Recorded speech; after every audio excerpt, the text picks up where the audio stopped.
Bienvenidos a la comunidad cristiana La Misión, un espacio para crecer juntos en la fe. Con ustedes, Jorge Lonzi. Bien, estamos grabando porque no podíamos salir en vivo por YouTube. Estaba diciendo la importancia de poder darnos cuenta de que el otro día le escuchaba y leí a alguien que decía que esta generación de evangélicos cristianos, de cristianos evangélicos, es la que menos conoce del Evangelio. Y eso se traduce en lo que está ocurriendo con la iglesia, ¿no? Que no puede crecer. O sea, hay iglesias que crecen porque de repente hay eventos y bueno, la gente llega por los eventos y demás, pero al poco tiempo la gente se vuelve a ir. No queda nada, poco o nada de lo que llegó, ¿no? Entonces, la pregunta es, ¿cómo podemos mejorar esto? ¿Cómo nosotros podemos como iglesia también mejorar esto, ¿no? Porque creo que ustedes también, estamos al lado del río y pasan lanchas así, y pasó una tipo Fórmula 1 que está tuneada ahí y hizo un ruido. Entonces, anoche estaba justamente orando y pensando, digo, ¿qué les compartía? Y me vino ese mensaje, me disparó a ver cómo arrancó el Evangelio, ¿no? Cómo fue la presentación del Evangelio de Pedro cuando se convierte en los primeros 3000 y cuál fue el proceso que siguió la iglesia después. Porque hoy según la iglesia que vos te metas, la congregación que vos te metas, de acuerdo a la corriente que sea o al pastor que esté al frente o lo que sea, cada uno tiene su forma, cada uno voy a hacer esto, hago lo otro, el otro hace algo diferente. Y la cuestión es que si nosotros fuéramos la iglesia de Jesucristo estaríamos haciendo todo lo mismo. Porque no es muy complicado saber lo que Jesús nos dejó como iglesia, ¿no? Y yo sé que le estoy hablando a gente que me están todos cansados ya de escucharme. Mirá las caras que me miran así como dicen, otra vez, ¿con qué va a salir? Nada, los amo. Yo sé que ustedes están, es más, ustedes están dando fruto. Ustedes, ya el otro día escuchaba por ahí que alguien daba testimonio de ustedes, ¿no? Tito decía, ustedes son una iglesia rara, pero están dando fruto. Porque nosotros estamos ya evangelizando, discipulando, abriendo casas, estableciendo nuevas comunidades. Entonces vamos bien, ¿no? Pero lo importante es que nosotros tengamos claro cuál es el evangelio que predicamos, porque podemos llegar a crecer y extender algo que no es el evangelio. Y eso es lo que me preocupa, que podamos extender algo que no es el evangelio. El otro día cuando hicimos la encuesta, ¿se acuerdan que no hicimos una encuesta, hicimos algo por WhatsApp ahí? Creo que en algunas cosas hicimos agua a la hora de responderle a la gente de las 3 preguntas que hicimos, ¿no? ¿Quién es Jesús? ¿Qué quiere Jesús? ¿Qué espera Jesús de vos? ¿Sí? O sea, me parece que hay veces como que no sabemos qué responder, nos quedamos medio ahí. Entonces es importante saber el evangelio. Ahora, miren cómo lo maneja Pedro. Pedro hasta que, acá estamos en el capítulo, en el Hechos 2, estamos. Acá ya acaba de llegar el Espíritu Santo, ellos están, hace 10 días que están encerrados en un aposento alto. El aposento alto era una parte de una casa judía donde normalmente se oraba, donde realmente todo lo espiritual pasaba por ahí, donde se recibía por ahí a los viajeros, a alguien que pasaba de visita, era el lugar, pero normalmente era el lugar espiritual de la casa. Ellos están en un aposento alto, son 120, o sea, primeramente hay una casa que debería ser de alguien adinerado, porque nadie tenía un aposento alto tan grande como para albergar a 120 personas, y de hecho lo máximo que podía albergar eran 100 personas, o sea que estaban apilados en serio. Y hacía 10 días que estaban encerrados ahí y que estaban haciendo una sola cosa, orando. El Señor le dijo, quédense acá, esperen. Porque ustedes no van a poder ser testigos míos hasta lo último de la tierra, hasta que no llegue el Espíritu Santo. Jesús, un poquito antes de irse, le había dicho, quédense en Jerusalén, no se vayan, porque llegará el Espíritu Santo y le dará poder para ser testigos. Poder para ser testigos. En Jerusalén, Judea, Samaria y hasta lo último de la tierra. Ellos se quedan, al 10º día llega el Espíritu Santo. ¿Y qué pasa? Este hombre que era un pescador, que era un hombre de vulgo, que no entendía mucho las cosas, que en un momento decía, tú eres el Cristo, y a los 2 minutos decía, no vaya a la cruz, o sea, servía a Dios un rato y al rato servía a Satanás, un tipo inconstante, de repente sale a la azotea, porque el aposento alto tenía una azotea. ¿Se acuerdan que Jesús decía, cuando tengan que proclamar algo, proclámenlo desde dónde? Lo que lee la Biblia, de la azotea. Porque desde la azotea se proclamaba para que todos escucharan. No había parlante, no había un Instagram para decir, oye, el cumpleaños de mi esposa. No, o sea, era diferente. Entonces, ¿qué pasa? Ellos sale Pedro y dice que todos están hablando en lengua. Obviamente que ya sabemos, no voy a explicar. hablaban en lenguas de idiomas, no lenguas que nosotros hoy hablamos. Entonces todos los que estaban ahí reunidos, era una metrópoli, había gente que había ido ahí por la celebración del Pentecostés, ellos estaban en ese lugar. Entonces todos salen predicándole en diferentes idiomas, todos los que están ahí lo escuchan y dicen, ¿cómo es que nosotros lo escuchamos hablar en nuestra lengua materna? Dicen ellos. Claro, hay un acontecimiento espiritual fuerte, hay una manifestación fuerte, llama la atención. La gente del lugar es atraída porque los apóstoles que solamente hablaban el hebreo y tal vez alguno el arameo, de repente están hablando en otro idioma. Y están proclamando la grandeza de Dios. Ellos se acercan y dicen, todo está borracho. No, no están borrachos. Entonces toma la palabra Pedro, alguien que supuestamente no conocía tanto como para decir lo que acaba de decir, pero claro, Pedro ahora está lleno del Espíritu. Ya no es el mismo Pedro que hacía media hora atrás. Pedro ahora recibió el Espíritu Santo y con el Espíritu Santo recibió toda la información que él tenía que decir. Sí, la escuchó de Jesús, seguramente de chico había escuchado la Torá, había ido a la sinagoga, había escuchado algunas palabras sueltas de Isaías, qué sé yo, pero él, o algo de David, algún salmo, pero él era un pescador, no era un predicador. Y de repente se para como un predicador y las cosas que dice, es el evangelio que nosotros tenemos que tener claro hoy. Se está durmiendo la señora allá a la punta. Un médico a la derecha, bro. Yo de mal, que se me duerman los escrachos. Se me está durmiendo la señora a la punta, despiértenla. Está orando para que salga bien Está bien, gracias. Ahora, miren. Voy a leer cómo termina el final. El final de esta historia. Él sale, predica. Escuchen esto. ¿Me escuchan? Va a soplar el viento, pero no hay tormenta, tranquilo. ¿Sí? Ese es el viento del Espíritu. Le encantaba este. Entonces dice, el verso 41, Hechos 2, el verso 41 y 42, dice, así que los que recibieron su palabra, después que Pedro le predica, ellos reciben la palabra que Pedro le predica, dice, fueron bautizados y se añadieron aquel día como 3.000 personas. ¿Sí? ¿Y qué hacían inmediatamente? Perseveraban en la doctrina de los apóstoles, o sea, en la enseñanza de los apóstoles, en la comunión unos con otros, tenían comunión, en el partimiento del pan, que no era solamente comer, sino celebrar la cena del Señor, y en las oraciones. Eran los 4 pilares de la iglesia primera. Ahora, yo cuando leo esto, que lo tengo, miren, marcadito desde hace años en mi vida, en mi Biblia, dice, así los que recibieron su palabra fueron bautizados. Y yo digo, ¿cuáles fueron sus palabras? ¿Cuál fue la palabra que ellos recibieron? Para generar un arrepentimiento tan grande que inmediatamente digan, nos queremos bautizar y queremos ser parte de la iglesia. Porque ustedes piensen esto, antes de este mensaje, que ¿cuánto le puede llevar a Pedro a decirlo? ¿20 minutos? ¿Media hora? La gente estaba en otro lado, estaba pensando en otra cosa. Estaban ahí por el Pentecostés, algunos estarían haciendo negocio, otros habían llevado una ofrenda. Andá a saber qué estaban haciendo. Y de repente en un momento es tan fuerte la predicación de Pedro que la gente hace, queremos lo que uno está diciendo. ¿Cuál fueron la palabra que ellos recibieron de Pedro y qué provocó esa palabra de Pedro para que ellos tomen esta decisión? Además fueron 3.000. Pero aparte, quiero que entiendan algo, el bautismo para Israel no era una cosa así nomás, era algo importante. Porque el bautismo que Israel tenía, cada vez que Israel se bautizaban para algo, era para, como hizo Juan el Bautista, era para arrepentimiento, para limpiarte un poco de todas las cosas que hiciste, ¿viste? Como para sentirte un poco de paz. Pero acá viene la presentación de un bautismo muy diferente que Pedro le hace, que le dice. Ahora miren esto, quédense con estas dos preguntas. ¿Qué palabras recibieron para ellos llegar a esta decisión? ¿Qué palabras recibieron? ¿Y qué provocó en ellos esta palabra? Leamos. Arranca el verso 22 y dice, varón israelita, oíd estas palabras. Oíd estas palabras. Y él dice, y empieza Pedro, dice, Jesús de Nazareno, varón aprobado por Dios entre ustedes, con maravillas, prodigios, o sea, empieza a contar lo que, ¿se acuerdan que hizo entre ustedes? ¿Se acuerdan, no? ¿Lo vieron? ¿Vieron que sanó, ¿se acuerdan que sanó el estanque de Besaida? ¿Se acuerdan?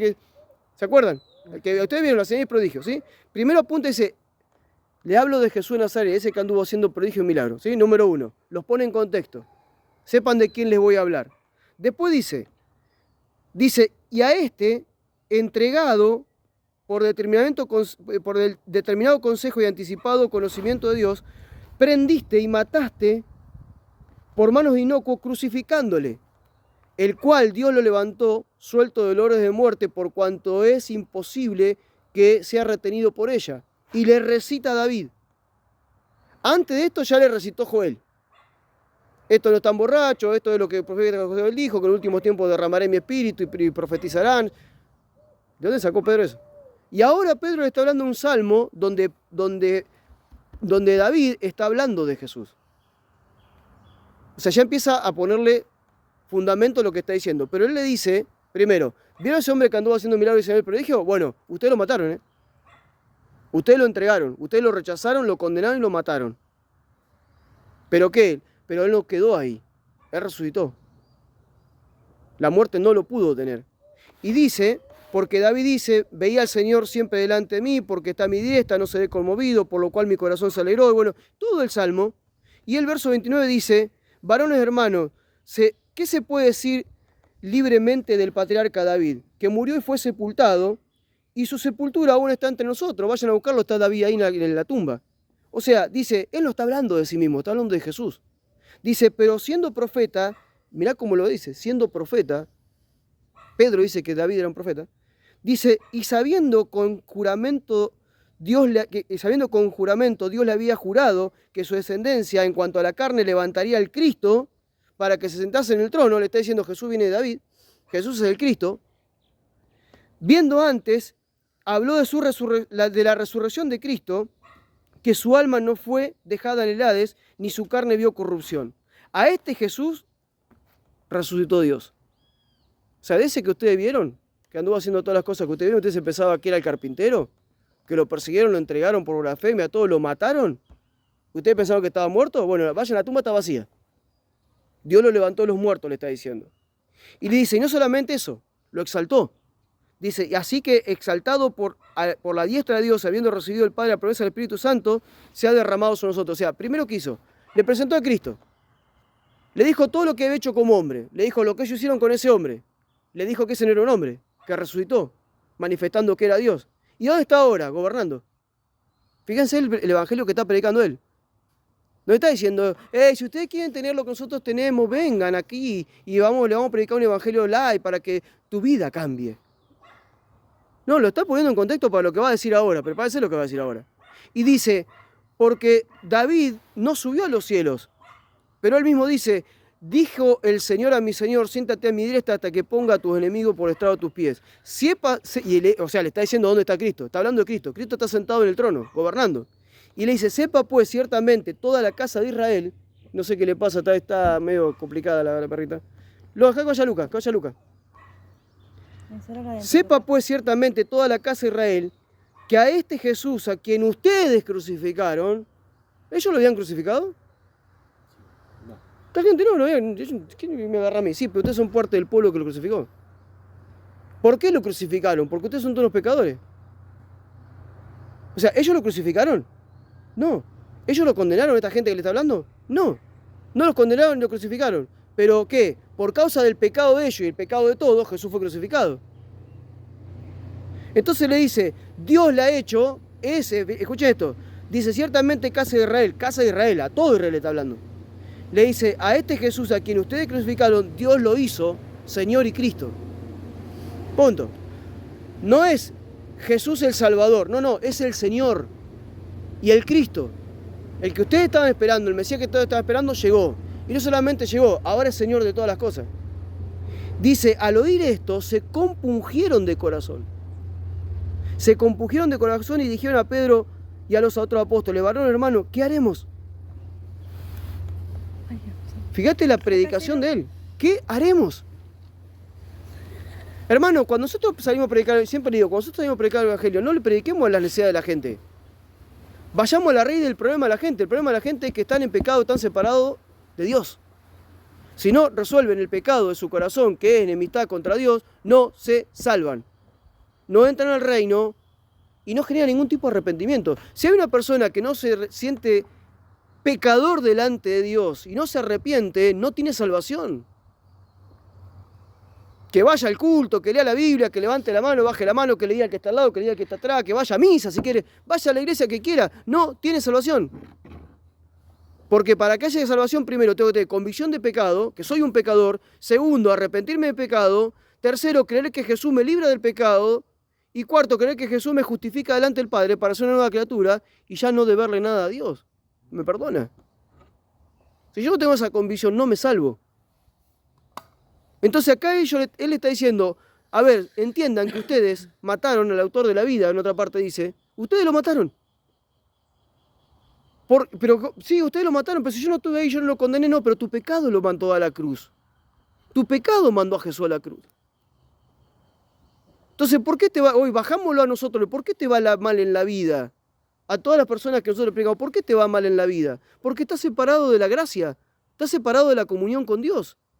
¿Y qué es lo que me separa de la comunión con Dios? Tu pecado. ¿Pero qué pecado? Yo soy buena persona, ayudo a los pobres, le doy comida. No, eso no tiene nada que ver, son obras. Yo estoy hablando de el pecado de tu corazón. ¿Y cuál es el pecado de mi corazón? Desobediencia al Padre. La raíz del pecado es la desobediencia. ¿Dónde entró el pecado al mundo? ¿Dónde entró la muerte al mundo? Por la desobediencia. Entonces, la raíz del pecado es la desobediencia. No me hables de los frutos del pecado. Soy adúltero, soy esto, soy aquello. No, esos son los frutos del pecado. El pecado es la raíz. Y la raíz es la desobediencia a Dios. Vivo como yo quiero, no como Dios quiere. Entonces, no reconozco a Jesús como el dueño de mi vida. El dueño de mi vida soy yo. Entonces, acá Pedro va a ese punto. Ustedes son pecadores. Ustedes mataron al autor de la vida por causa del pecado. Ahora, el Padre lo resucitó y le está dando una oportunidad a ustedes de que crean en Él.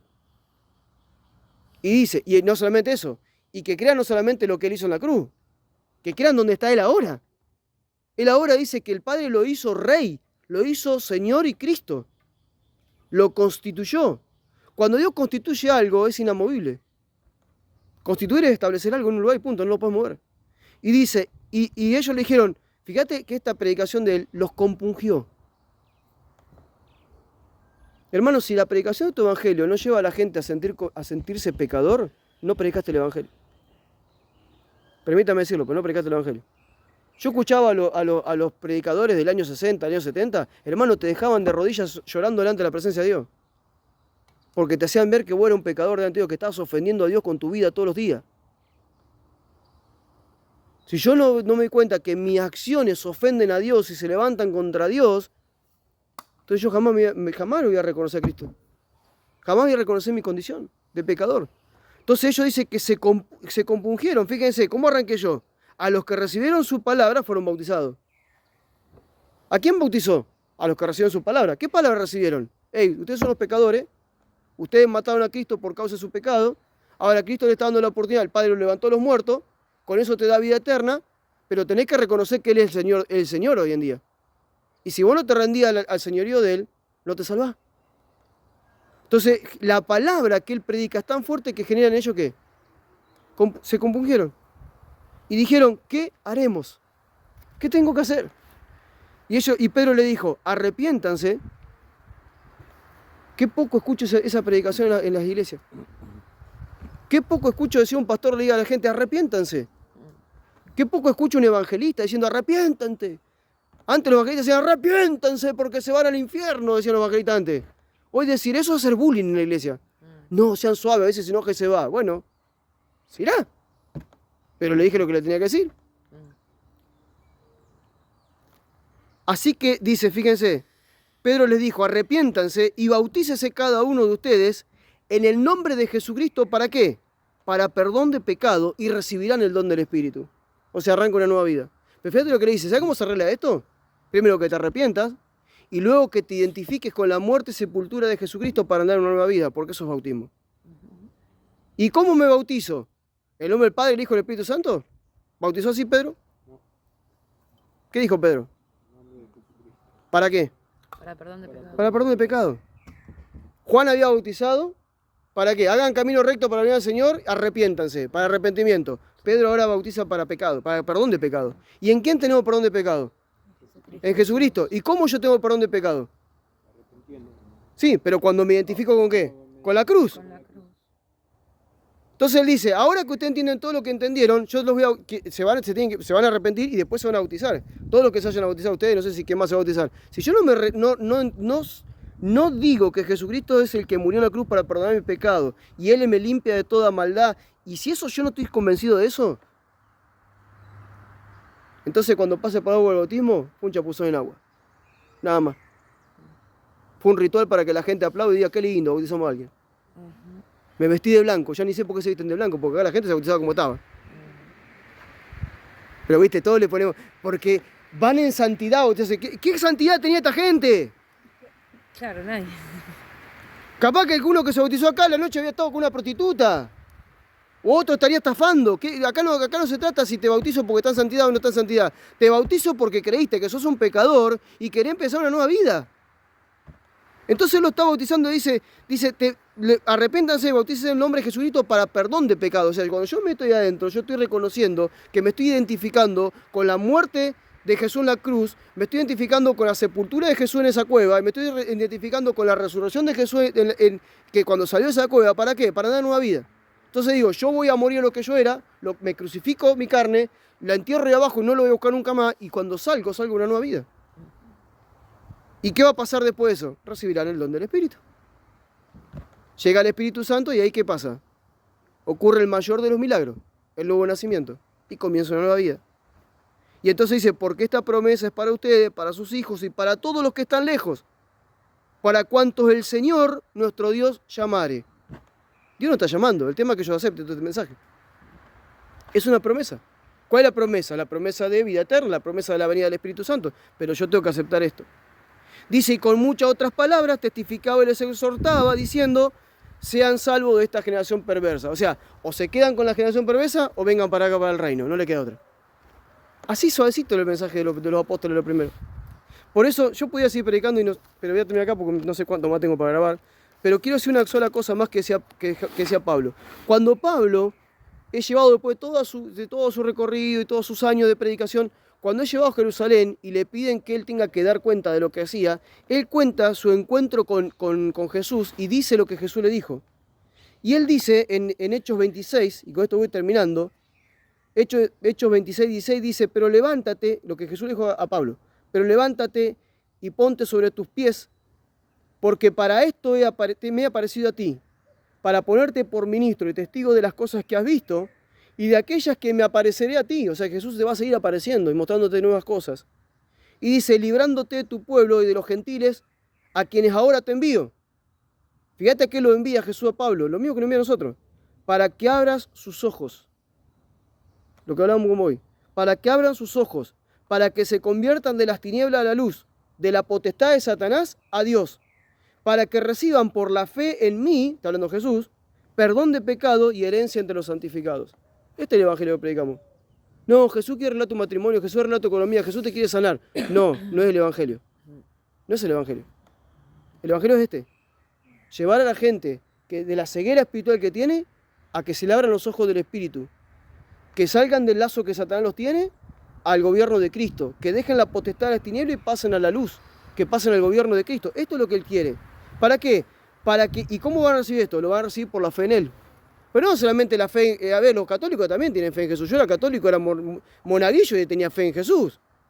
No me interesaba ni las vírgenes, ni los santos, yo hablaba con Jesús.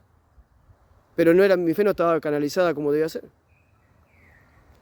¿Por qué? Porque no lo veía lo que él era. Por eso cuando le dije el otro día, preguntemos esto a la gente, ¿qué dice la gente que es Jesús? ¿Quién es Jesús para vos? Entonces cuando yo empiezo a darme cuenta que Jesús es el que gobierna en el cielo y en la tierra bajo la tierra, que es el Hijo de Dios, ¿y qué me demanda? Que entregues tu vida.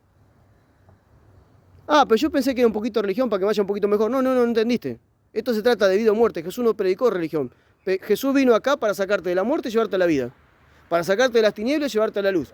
Para sacarte del dominio de las potestades de las tinieblas y llevarte al gobierno de Él. Para eso vino. ¿Cómo hago para pasar de un lado para otro? Primero, considerate que es un pecador. Segundo, arrepentirte de tu pecado. Tercero, crees que la cruz te perdona. Cuarto, crees que Jesucristo resucitó de los muertos, entonces tenés vida eterna. Quinto, entregate a Él. Y entonces ahí sí, empieza una nueva vida. Una verdadera vida. La que Dios tenía preparada para cada uno de nosotros. Ahí empezamos a andar y dice, porque en Cristo Jesús, ¿qué somos nosotros? Somos hechos nuevas criaturas. ¿Para qué? Para que andemos en las obras que Él preparó de antemano. Yo nunca voy a poder vivir las cosas que Dios preparó de antemano para mí si primero yo no soy una nueva criatura en Cristo. Y hay un montón de gente que está en los auditorios, que está en los templos, llamarle como quiera, que no pueden vivir las obras que Jesús preparó para ellos porque aún todavía no son de Cristo. Son de la religión católica, de la religión evangélica, de los pentecostales, de los bautistas, soy esto, soy aquello, pero de Cristo, realmente de Cristo, habría que ver quién son realmente. Porque el que es realmente de Cristo anda en las obras que Él preparó de antemano. En su fruto se ve que anda realmente en Cristo. Y ese que anda en Cristo sabe predicar el Evangelio. ¿Por qué? Porque ya lo experimentó. Ya pasó por ahí. Por eso que vuelvo a repetir con este término. Vamos a predicar el Evangelio. Necesitamos predicar el Evangelio. Jesús nos pide que prediquemos el Evangelio. Pero chequemos cuál es el Evangelio que tenemos. Porque necesitamos salir a evangelizar. Necesitamos salir a compartir el Evangelio. Pero primero chequemos qué es lo que creí. Si no lo creí, vamos a acomodarlo. Vamos a ver qué es lo que creí. Y después salgamos. Y cuando nosotros salgamos con el Evangelio, yo no salgo a convencer a la gente, que convence el Espíritu. A ver, dije que el punto de partida para nosotros poder aceptar a Cristo, su señorío y entrar al reino, ¿dónde era el punto de partida? Reconocer que soy un pecador. ¿Quién convence el pecado? ¿Yo? El Espíritu convence el pecado. Entonces yo tengo que orar. Señor, convence el pecado a esa persona que le voy a hablar, y cuando le vaya a hablar, le voy a hablar de lo que le tengo que hablar. Porque si le pido convencer del pecado y no le digo que está en pecado delante de Dios, entonces no sirve nada mi oración. ¿Me explico? Entonces, si nosotros somos más exactos con lo que hacemos, es inevitable que haya gente llegando a la iglesia, porque no lo añadimos nosotros. Y el Señor añadía cada día a la iglesia los que habían de ser salvos. ¿Y qué pasaba con la iglesia después? Y no me metí en ese tema porque otro tema para hablar, desarrollar. Pasaban tiempo juntos. ¿Haciendo qué? Observando las enseñanzas de los apóstoles. ¿Cuál es la enseñanza de los apóstoles? Las enseñanzas de Jesús. ¿Qué le va a enseñar Pedro? Lo que vio de Jesús. ¿Qué le va a enseñar Juan? Lo que vio de Jesús. ¿Qué le va a enseñar Marco? Lo que escuchó de Jesús. Mateo. Todos los 12 apóstoles que estaban con él, ¿de qué iban a hablar? De Jesús. Si hacía 3 años que vivían con él, escuchaban todos sus sermones, vieron todo lo que hicieron, eso es lo que enseñaban ellos. No enseñaban Isaías, ni los salmos, ni los proverbios, hablaban de Jesús. La doctrina apostólica era de hablar de Jesús, punto. Por eso que no necesitaban ni Biblia. Si ellos no tenían Biblia, tuvieron cartas después de cuando apareció Pablo y empezó a escribir, pero 20 años después, 30. Pero primero 30, 40 años de la iglesia no tenían Biblia, no tenían nada. ¿Qué tenían? La doctrina de los apóstoles. ¿Cómo pasaba la doctrina de los apóstoles? De boca en boca. Vení que te voy a enseñar lo que Jesús hizo. ¿Sabés que estábamos un día al lado del arroyo y sabés lo que hizo Jesús? Eso era, el boca en boca. ¿Sabés lo que nos pidió Jesús en el sermón del monte? Guarda esto, guarda aquello, guarda lo otro. Eso era. ¿Y por qué parían discípulos? Porque enseñaban lo que Jesús enseñó. ¿Por qué nosotros no parimos discípulos hoy en día? Porque no enseñamos lo que Jesús enseñó. Nada más que es sencillo con eso. Ahí más. ¿Me explico? No sé por qué hablo así.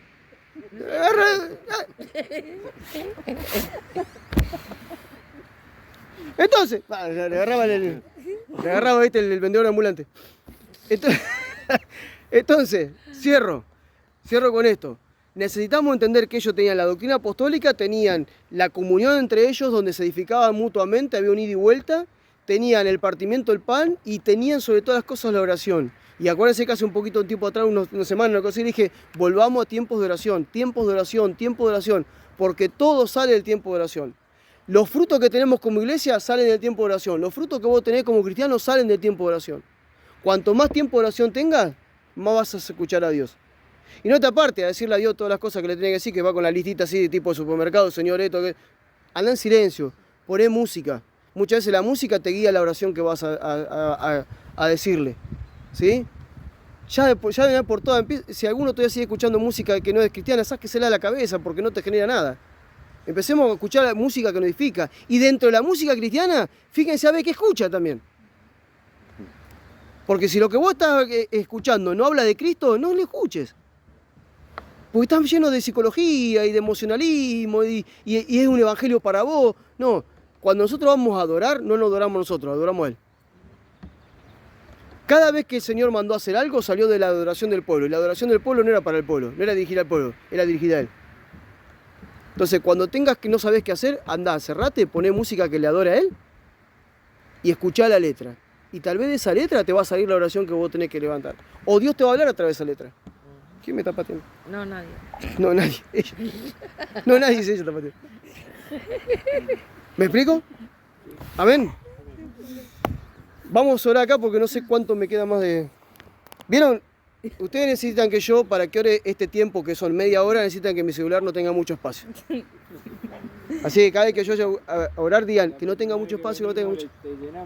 Eso, me llenan el espacio. Manden muchos videos al grupo. Más en video, así. Oramos, ¿sí? Ora, amor. ¿Yo? ¿Sí? ¿Ora? Padre, queremos darte gracias por este tiempo, Gracias, por Jesús. poder compartir esta tarde, Dios mío, de comunión, de edificación, Padre. Realmente nos gozamos, Señor, nos gozamos en tu presencia, al poder tener estos tiempos donde somos edificados por tu palabra, Dios mío. Tu Espíritu, Señor, nos ministra y nos lleva cada vez más a conocer más de ti, a lo que está en tu corazón y lo que quieres, Señor, que compartamos. Amén, sí, Señor. Queremos realmente esa inquietud que me ponía, Señor, al leer los evangelios nuevamente, Dios, el poder ver cómo ellos vivían, Señor, a través de las cosas que pasaban, a través de Jesucristo, de las señales, los milagros, los prodigios que venían a través de Él, Señor, de los cuales tú dijiste que hay cosas mayores que tú haríamos, Señor.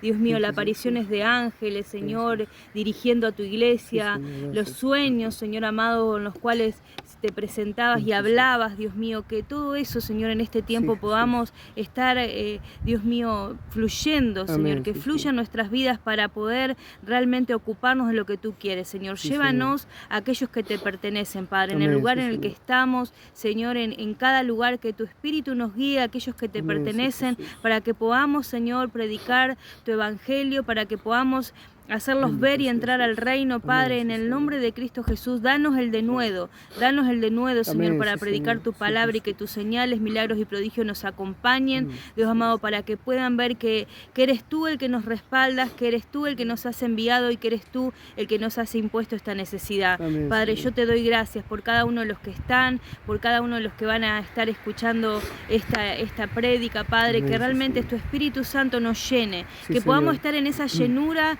que tenían tus discípulos, Señor, que tenía tu iglesia, que podamos tener esa llenura, Dios mío, que procuremos de esa llenura, Dios mío, de tu Espíritu, Dios, para que podamos realmente ser testigos tuyos, Señor, en donde estamos, Dios mío, en Jerusalén, en Judea, en Samaria y hasta lo último de la tierra, como tú lo explicaste allí, Señor. Por eso te damos gloria, te damos honra por esta palabra, queremos honrarte con nuestras vidas, queremos, Dios mío, mostrarnos obedientes delante de ti al mandato que nos diste, Señor amado, porque sabemos que si te obedecemos, Señor, si obedecemos tu mandato, tú estarás con nosotros hasta el fin de los tiempos. Por eso, gracias en el nombre de Cristo Jesús, te amamos, te bendecimos. Amén. Amén, sí, Señor.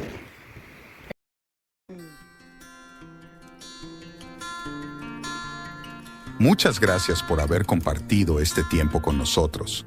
Esperamos que haya sido de mucha luz para tu entendimiento. Visita nuestro sitio web, lamision.online,